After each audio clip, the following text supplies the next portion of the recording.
Drive on 103.5 Ebona DFM, keeping your morning engaging as we take you through the smoothest ride on radio from 7 a.m. to 9 a.m. Getting your morning inspired, be informed. Let's interact only on the morning drive. Make it a text with Martin, aka Metal, on Ebona and 103.5 FM from Monday to Friday, 7 a.m. to 9 a.m. on the morning drive. 103.5 Ebona DFM.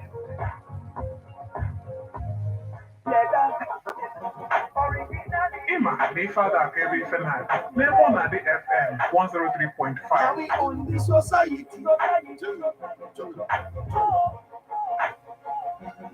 I get ability. Now we live VIP, poverty, peace, and tranquility.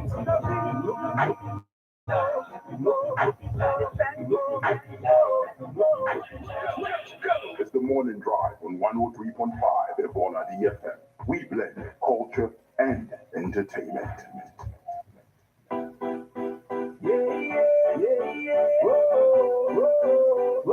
In again, Ebona DFM 103.5. As we dey celebrate the Buneya Elu, as we dey celebrate Buneya Elu, as we dey celebrate Lord, Baba you too much, too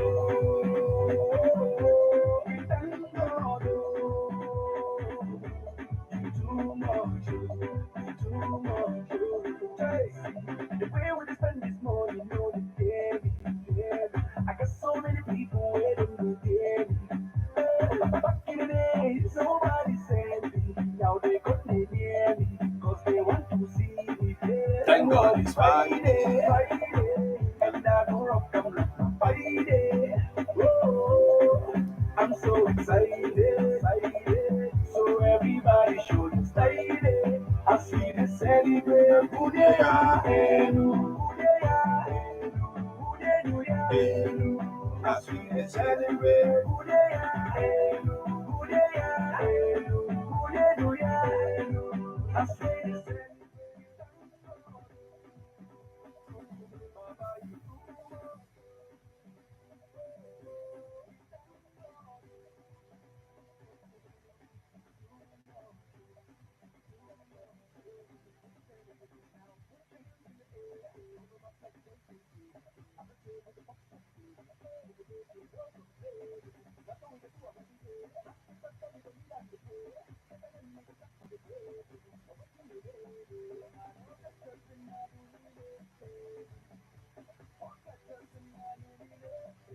Fabo.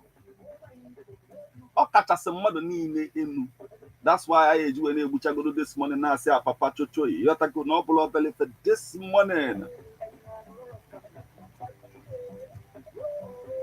Yes, it is the 14th day of November 2024. It is Thursday, and we are throwing it back like that on this one. Coming from Peaceware. Nka bulu bunyeya enu. Nyamela iji wee na-egbuchagodo n'ụtụtụ a na-asịkwa ya chochoyi mpa yotago anyị na-egbuchagodo kịta afọ a na-egbuchakwa ya.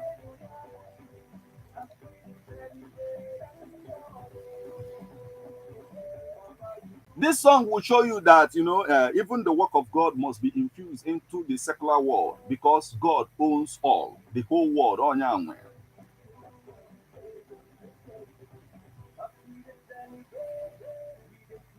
Mmadụ wee na-ajụ ajụjụ n'ụtụtụ a wee na-asị yotago that's Paul was a preacher of the gospel of Christ, and at the same time he was a tent maker and a lawyer. Yotago iholo kanko n'isi onwe. Now, Jose, how many can men of God alone keep bazaar? Once someone is just a preacher, he's a preacher. A pastor, is just a pastor, and that's it. You're going to so many at the same time. We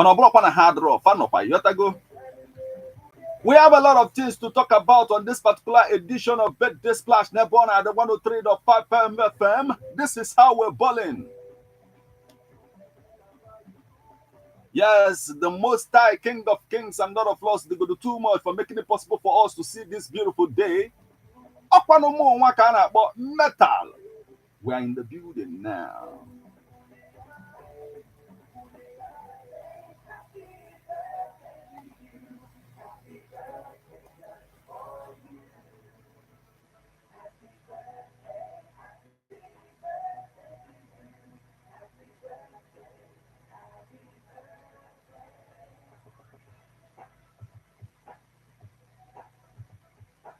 Yes, ị na-anya ọfụma na Ọnịcha nke ikpeazụ a ịfụgodo na ịghọtago a na-eti ụmụ nails a na mbọ a na-etigasị ụmụ nails godo na ọbụla waste on a very good day na ọ na-asa abụzi two purpose ịmago na situation whereby na mmadụ ga-asị na ka ya were ofu okwute wee tugbuo nnụnụ na-abụ on a very good day otu o si dị nke ikpeazụ a kịta afọ ịfụ mmadụ ka ọ na-eti nails afụkwana ya n'ụzọ sọsọ mma ka a na-achọ ihe a bụ a na-efix device eji ata azụ akụkọ otikpọju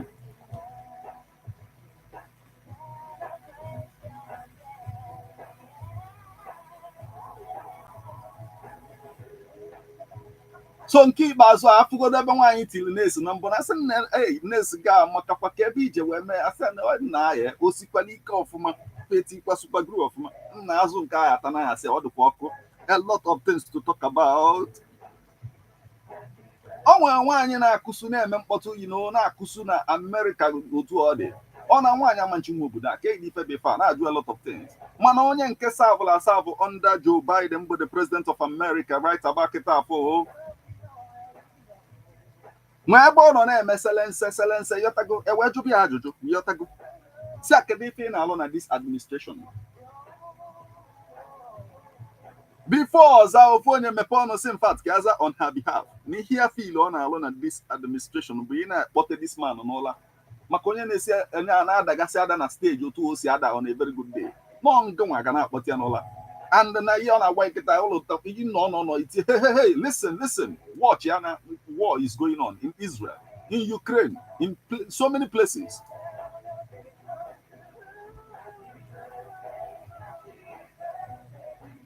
Akụkọ otikpọju.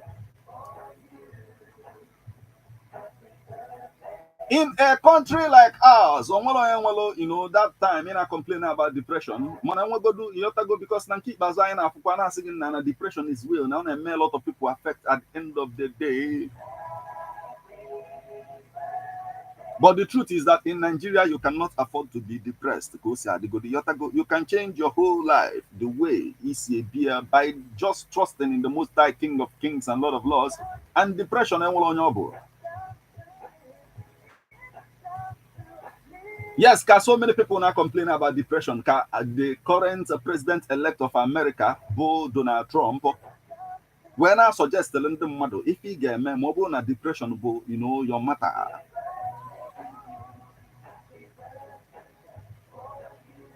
Donald Trump said that the best way to stop depression is to walk, continue walking. Now, depression as in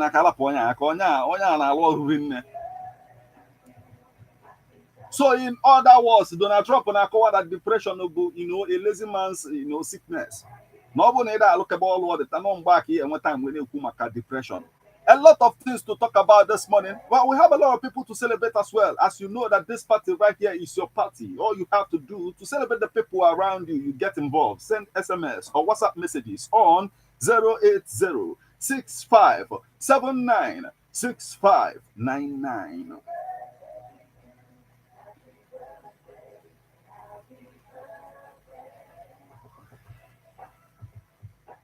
The biggest form of stupidity we will see, on a very good day, the biggest form of stupidity we will see is the fact of destroying knowledge. And when keep some people have Bible confused and then can cause a lot of things. But just go there from the fact, a religious book, knowledge, must you destroy, that sort of document. No go years, on a very good day. My name is such a thing, in order to prove you need the wise again,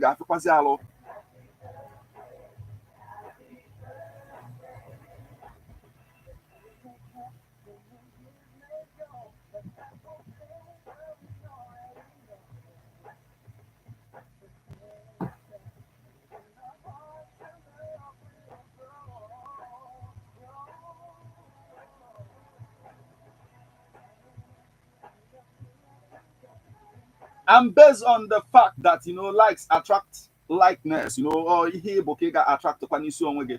Likes attract likes.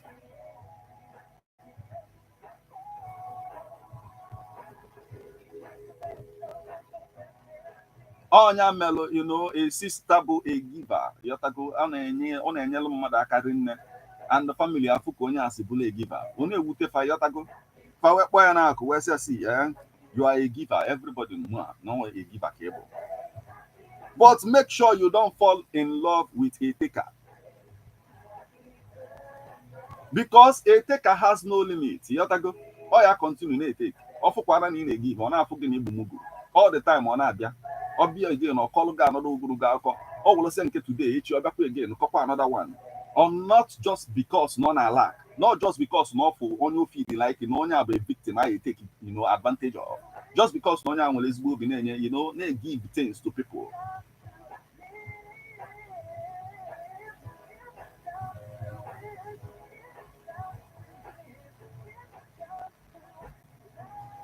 We have a lot of things to talk about this morning.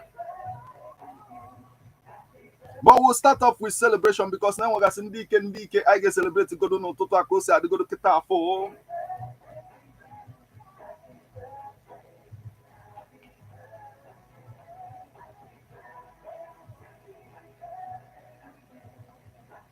And the first person we will celebrate today, Bo, the King of England, son of Queen Elizabeth II of the United Kingdom. And we're talking about King Charles himself, born in Buckingham Palace, November 14th, 1948. Today, his birthday, Charles of Wales. So, to I say celebrate to go down and I say again, Buckingham account, happy birthday, because I go to Ketafo. Some people got to get before didn't matter. I say Buckingham account here. You must be go now, but an account on ya. In World Boogie Hog about a very good day.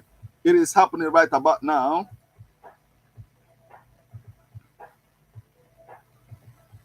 Because I know go somewhere, you have to go, na depot, if I'm about a time, and somebody I was a because not birthday, I say belly at belly, now somebody sitting a KD Febby fat. Why engage in the basket belly? No, no one born in will go kaya and ask belly, KD Febby fat. Still, we have a lot of people to celebrate this morning. You have to go, to Sade. And whenever you see people questioning it like this, atom of Lewandowski, no bionya. Today is also the birthday of Condoleezza Rice. She was American Republican politician, U.S. Secretary of State, political scientist, born November 14, 1954 in Brigham. And I say again this morning. Happy birthday. Yes. To say I go to Ketafo. In case you don't know, she served, back in the days in the US as the Secretary of State.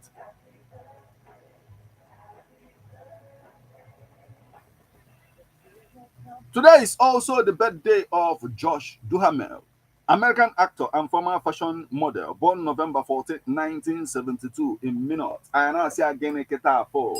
Happy birthday. Get involved. Let's celebrate you this morning. Anybody may celebrate around you, birthday, anniversary, wedding anniversary, whatever it is, we are here to celebrate with you this morning.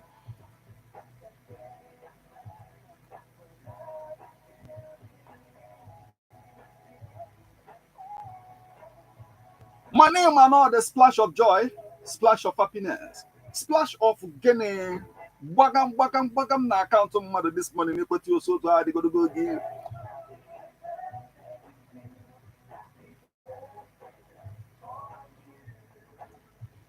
Achon ka mmeke malụ na ife ji anabata ya bụ gbagam bụ obi salịsarị yotago obi gị ga-adị pure open yotago ị na-enwe aṅụrị na nke mmadụ adịghị na-enwe mwute ma ọ bụrụ na ọ gazielu mmadụ. That's how you receive the gbagam. in case I know Bagama, you're going to receive man or the Conwani to in I am fat, no in Kam, Yamanga. And if you want to come Madamanga, you're the universe will listen to you. See, okay, one and Kegapan how far. Anyway, Odigo Koge said it this morning. And the next person we want to celebrate right now is the William III of England, born November 14, 1650. We must celebrate that greatness. He was the King of England, Scotland, and Ireland. And I say again this morning, happy birthday. Yes, all posthumous, but we must celebrate greatness.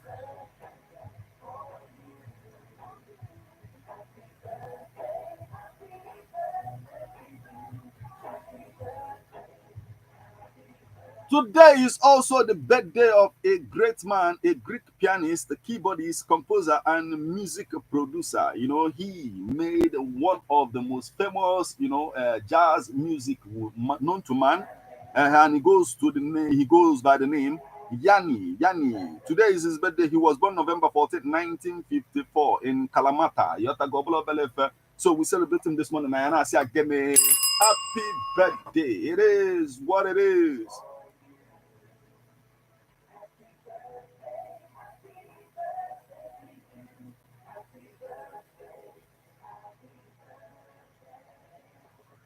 Yes, I have a tabago when I jacket for I celebrate and can celebrate this morning. Go say what to go do right about fun do I go.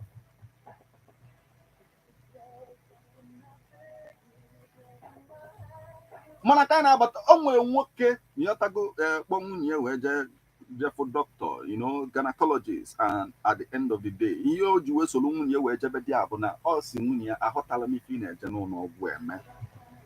Ya esi eje dia this time.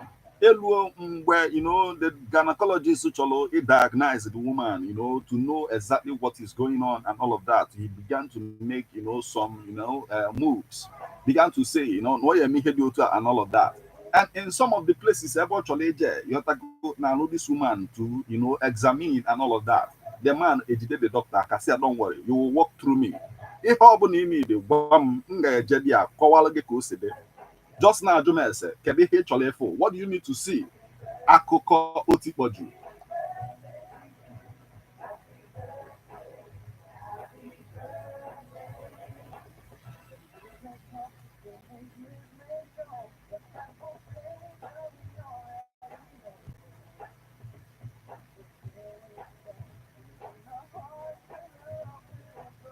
Yes, we are now back in Nigeria. Go to celebrate Golden Deacon celebrating in Nigeria this morning, as today is the birthday of Herbert Macaulay. He was a Nigerian politician born November 14th, 1864 in Lagos. Yotago when it comes to the political, the space in Nigeria on a very good day. So we must celebrate him because I go to Ketapo. And I see again, happy birthday. Yes, it's posthumous, but we must celebrate greatness. Today is also the birthday of the former First Lady of Nigeria, and we're talking about Stella Obasanjo, born November 14th, 1945 in Eastern West. Is posthumous, but we must celebrate her for her contribution, even in the days, during Obasanjo's administration. I focus where help her out in so many places. So this morning, I now say again, happy birthday.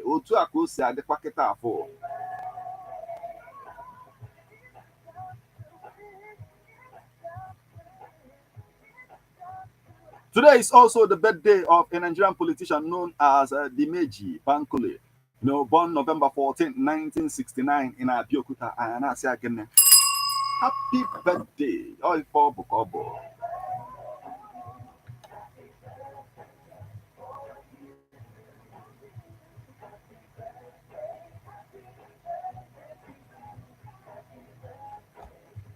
Today is also the birthday of Chioma Toplis, a Nigerian actress born November 14, 1972 in Umuahia. And I say again, oh, happy birthday. Oi, for Bukobo right now.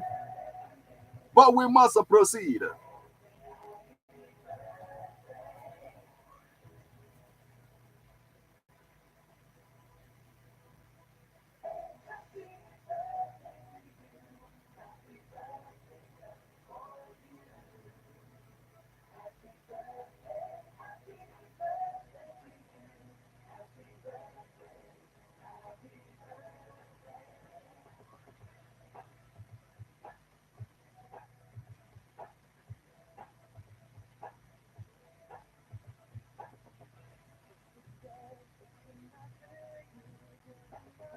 Akoko Otikpoju. Right about phone draw, we must proceed, but before we proceed, then white kid like that. But having all over his face. Where papia na mamia. Where say an here need kita chocolate, senior chocolate, nya taya befe. Where maybe for when ya where wolo chocolate out, where never need any nya gidi nya boy na be complete.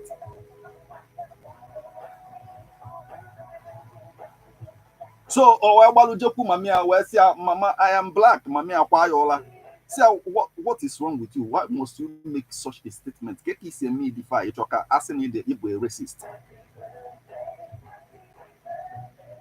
Ojoku kwa papia, where say, Nakuya and men of papia, kwakyola. See, why you me defy? Why must you be behaving like this?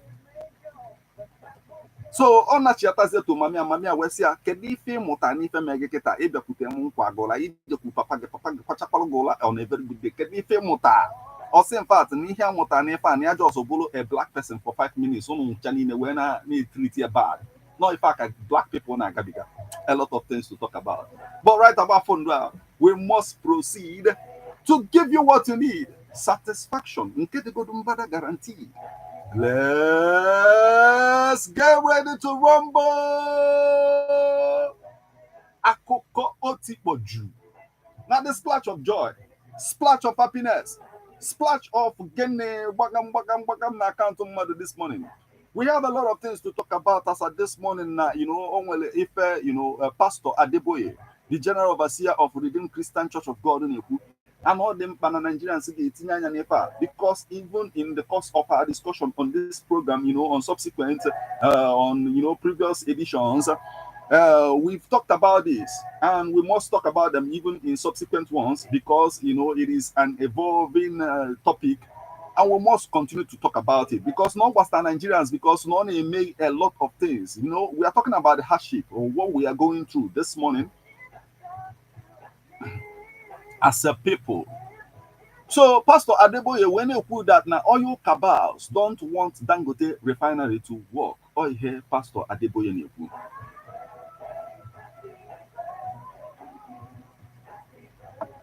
Now, Nekosime, the General Overseer of the Redeemed Christian Church of God, Pastor Enoch Adeboye, has claimed that oil cabals in Nigeria are working alongside international oil companies to undermine the operations of private refineries like Dangote Petroleum Refinery. During his address at the November 2024 Abuja Special Holy Ghost Service, Adeboye called on Nigerians to pray for divine intervention against the actions of unscrupulous oil marketers who are intent on causing hardship for the masses. The cleric said that oil marketers are working hard to obstruct Dangote's refineries operations following previous sabotage incidents affecting Nigeria's 4 state-owned refineries.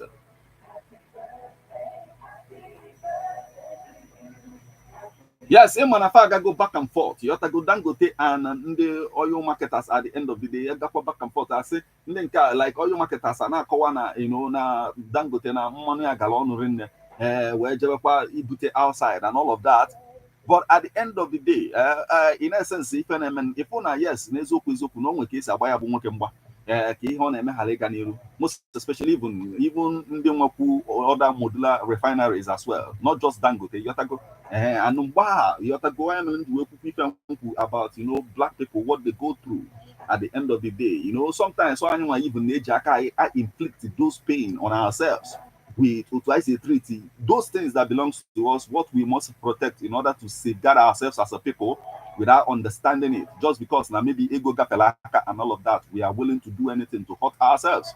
All the go yesterday, a batter this morning, a guami feel on here on food, go right about now.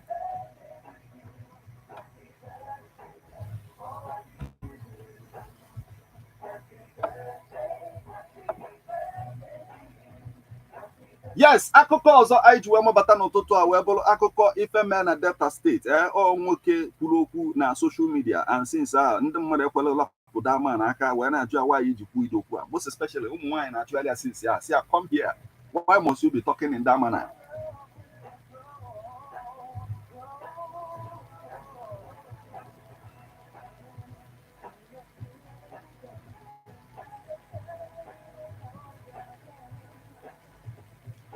So can you hear this man who pulled when actually when this man but also out of 10 married women in Delta, you might get 9 cheats. Yeah, ndị na-ade ekwu eziokwu, ndị na na-esogharị ụmụ nwoke ndị ọzọ, ya ndị bụ ọnọ di na-achọkwa di ọzọkwa on a very good day. Ọ ife ọ na-ekwu ọ sị na imekata out of 10 married women in Delta na gị cheke ya ọfụma n'imefa na enwere ọnọdị na ọ nọ na di na-achọ di ọzọ. 9 of them not if you get one out of the 10 not so for Ghana.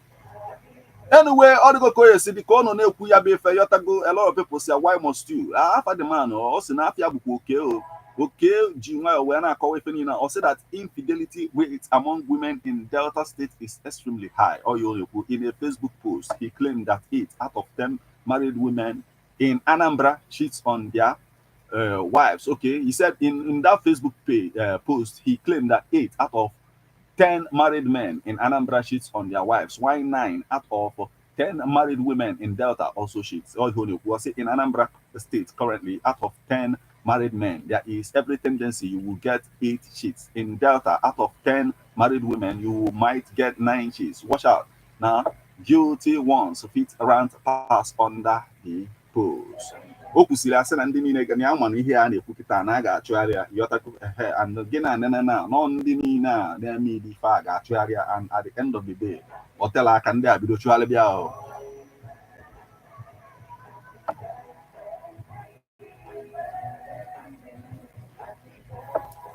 Anyway, based on the fact na okwu na na a ga-achụgharị ya and ndị nke izi chụgharịrị ya first thing ajụgodo onye nke izi kọmentị who is the owner of this Peking? Your Peking. Because according to the woman, no one of those are two koyoyo. Now, and they are if you are phone is are two koyoyo. Anyway, all the Koga said they but this morning a buy feel on Yabi Femokepu.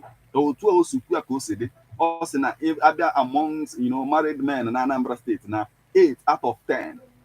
Na agbanilo na ha da no forever all the time fan onilo always support to awekwukwa na abịakwa na ụmụ nwaanyị kwa ịghọtago 9 ziko okuzi out of 10 asapa ka o ji wekwuzi Delta ịghọtago na agbanilo. Anyway, ịbata n'ụtụtụ anyị gwa anyị filo na ya bụ ife eziokwu ka ya bụ nwoke kwuru it is unfolding right about ndụ a.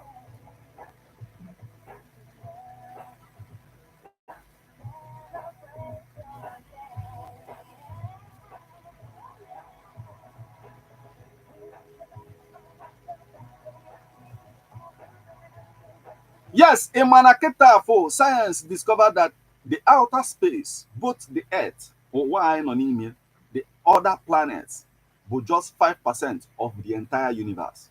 What do you call that? Even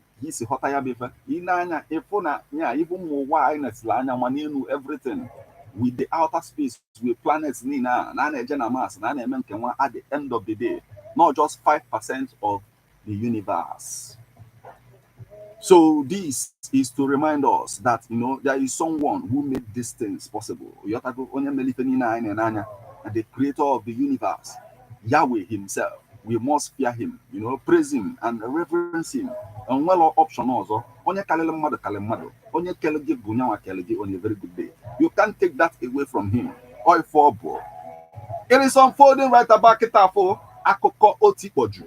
On this splash of joy, splash of happiness, splash of gene papa, bakam na account of mother this morning.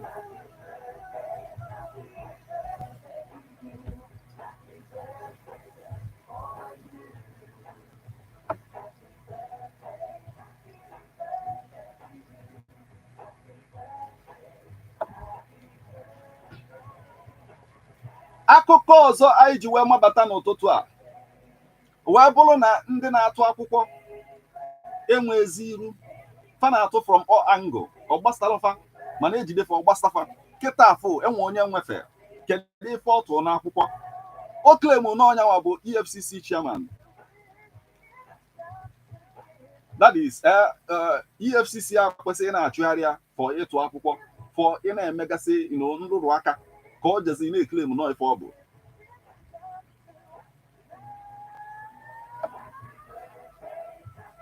Nekwa ka ya bụ ife si wee mee two men Ojobo Joshua and Aliyu Hashim arraigned for impersonating EFCC boss Olukoyede or Ifenemena.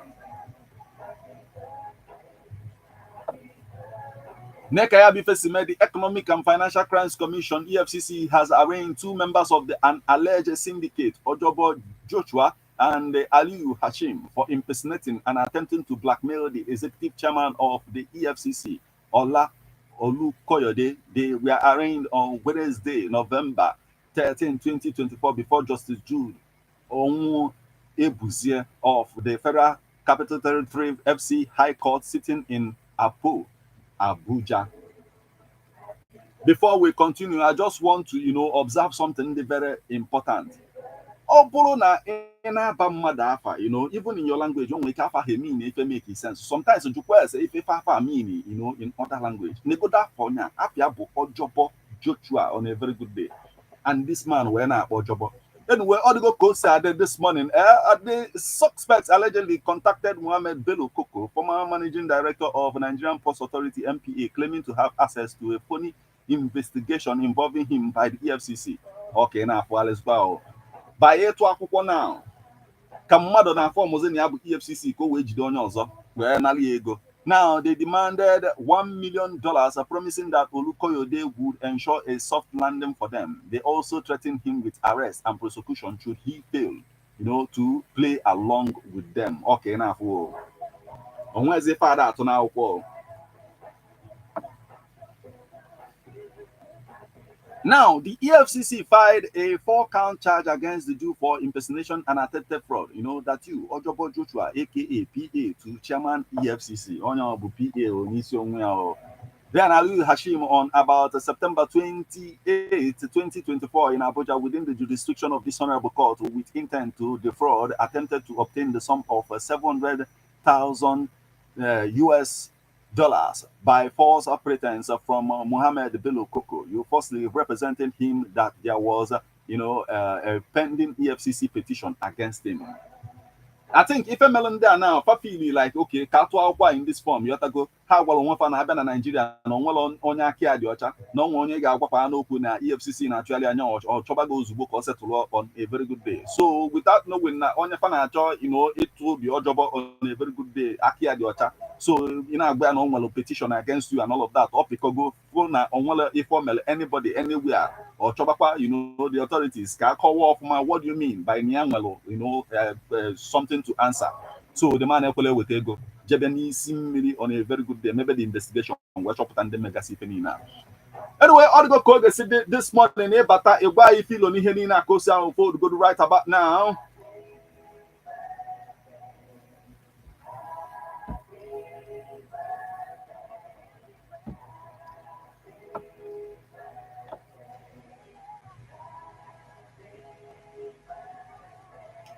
Anyway, I'll go call yesterday. If any men keep Mazua, Webula cause or I do Batano Tutua. Webula if any young boys a fussy ID for Fana John Wepa a show, Nakaya me for marriage. Single ones can no cook on a very good day. But now, Ihemeno Bona Nkana, South Africa corner, police launch manhunt for woman accused of stabbing her husband 30 times. Ana choya bumaya cho or Webulona Ana accused no Juma, Mongide almost 30 good times. Now, South African police are actively searching for a 38-year-old Halima, in connection with the fatal stabbing of her husband, Phyllis. And Phyllis is a 35-year-old teacher, was allegedly stabbed over 30 times on September 15, 2023, following the attack. Halima reportedly drove her husband to the hospital where he was declared dead upon arrival. The incident occurred near, a primary school in the H1 section of Bashebelo, according to provincial spokesperson Sergeant, who provided an update on November 13. Authorities are urging anyone with information about Halima's whereabouts to come forward as efforts intensify to locate her for questioning in the ongoing investigation. Now, in eye of my phone, to the things were properly, maybe out of anger, could you wear my former, but would you wear Hotako or Brupa de Jabako novel? Olusiano novel, or Bona a declare good man dead. Now, I was there from the scene, and that is what is happening now.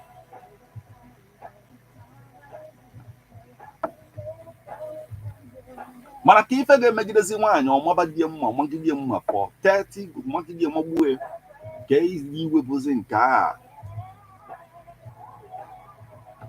ọ ya bụkwana on a very good day ma nwoke ma nwaanyị once you have like a na-ekwukwa n'okwu marriage you must be matured for it in order to be part of it in the first place. Ọ bụrụ na ị dịrọ matured ka ị na-eme ihe abụ somebody nwere ga control your emotions properly yotago na ịma take such actions dị ife on a very good day ị ga-ama apịkọ yotago were uche wee na-agba egwu n'isi onwe gị on a very good day. Ọ dịgo ka ọ ga-esi dị ịbata this morning gwa anyị filo na ya bụ akụkọ ka o si ahụ food go to right about now.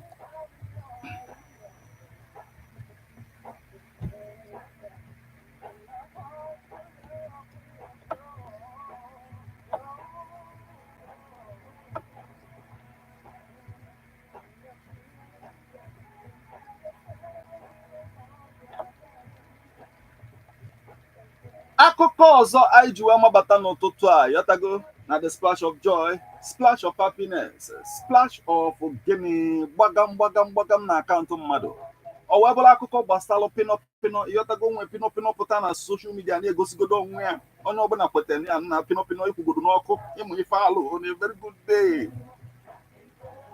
So ihe niile ahụ mine na confess godu mee pinọpinọ wee na-ekwuzi okwu wee sị ka ọ kọwara everybody ife ga-eme na silapụgodo okwu a na-ekwu ọ sị mpat ka agwagodo everybody na ọ nwere ife ga-emegide n'ụwa ka ọ nụọ dị ọnwaanyị ya nwere ife emegide n'ụwa ka ya nụọ dị asị ya maka gị na ọsị ife ka ya si wee chawapụ na ya chara ọfụma and because of that ya ma nnụ dị.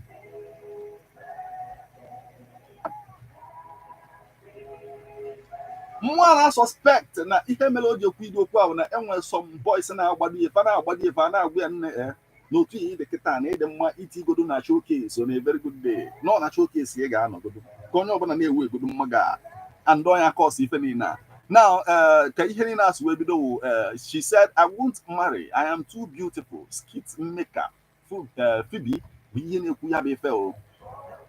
Nigerian comedian Phoebe has shared her thoughts on marriage, via Instagram. In the video, Phoebe confidently expressed her personal choice to remain unmarried, prioritizing independence and autonomy. She cited her values, beauty, talent, and financial stability as reasons for not needing to commit to one partner because naketa nyawa jigoro ego nke n'isi onwe ọ na-eme ọfụma n'isi onwe ya. Also, Phoebe emphasized her desire to maintain control over her life and body, unfazed by critics' opinions to her choices or clothing. Go no nwere ihe onidi ya need ịnọ n'ụlọ ya na ọgwụọ ya iyi mbe n'ukwu na onwere onye ọ gbasara no ihe onidi ya n'ido ka mmadụ na-asị ya ka eyi akwa iyi ife a baa n'ụlọ ịmara n'ịbụ married woman onye niile a ka ọ na-agba ọsọ ya. Now, always regarding future plans, Phoebe stated that she would make her own arrangements if she decides to have a child at 40. No, Juma, also without sacrificing her independence. So if only at the end, also in fact, I no go marry.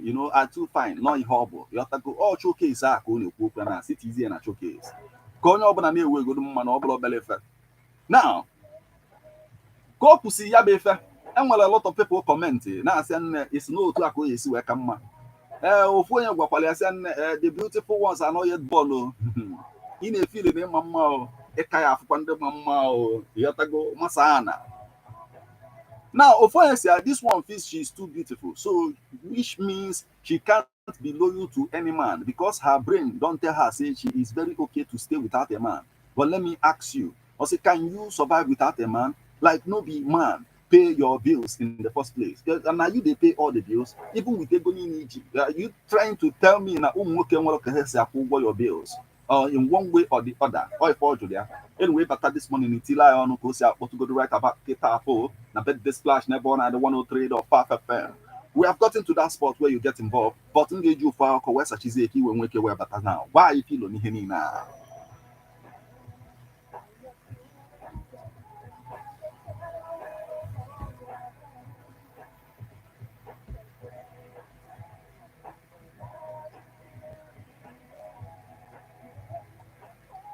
Yes, akụkọ m ga-eji wee sachelu gị aka iwe nwee ike batazie gwa ife ilo n'ihe niile a wee bụrụ akụkọ gbastalụ Dino Melaye yọtago onwe ife ọ na-ekwu gbastalụ ndị Next of Kin.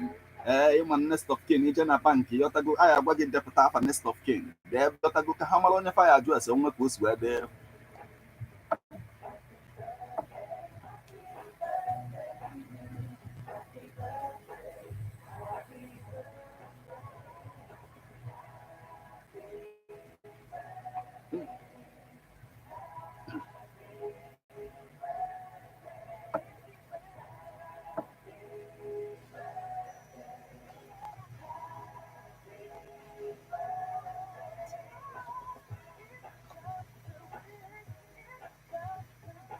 Now, Nekos Wekuyabefe Melaye, a father of three, stated that if anything happens to remain after his time, his children can consider it a congratulations to them. You know, he said this perspective has sparked various reactions, with some applauding his approach to self-enjoyment, while others debate the importance of securing wealth for future generations. Now, na akọwa na ife ọbụla ya kpatara na this lifetime, ya ga-eligide n'ọnụ nke ya likpọọ ya.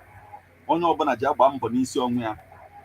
No, ihe ọ na-ekwu about Next of Kin yọtago na ego nke ọbụla nya nwa kpata n'ọnụ ya ga-eri the money on a very good day. And then if na maybe not that same kind of mentality ka somebody like Bob Marley nwere yọtago mgbe ọ nọ, by the time ọ na-pass on, he didn't write any will for anybody. No, onye nmalụ ka ihe esi gba mbọ with afia otu ọbụla isi chọzi ị na-anya efu na today na the family of Bob Marley onye ọbụla na-apịa egwu na-apịasị egwu ike n'isi onwe ya. Onwe eje relax na-asị ya ka alibego papa pata onye ọbụla niile ịgba mbọ ọnya mere Damian ji agba mbọ yọtago otu aka Steven si na-agba mbọ otu aka Ziggy si na-ahọzụ n'ebe ọ nọ on a very good day. So ịnekwa anya n'ife a Dino Melaye na-ekwu enwekwa sense dị na ya mana ịbatazie this morning itile anyị ọnụ maka kịta afọ olugo mgbe ga-abatazi ka itile anyị ọnụ n'akụkọ niile a ka o si adị this morning ijidekokwa apụta gị ngwa becha anyị na apụta kịta afọ na 0806579 6599. Call this number and then you become part of this conversation. Let's have it this morning.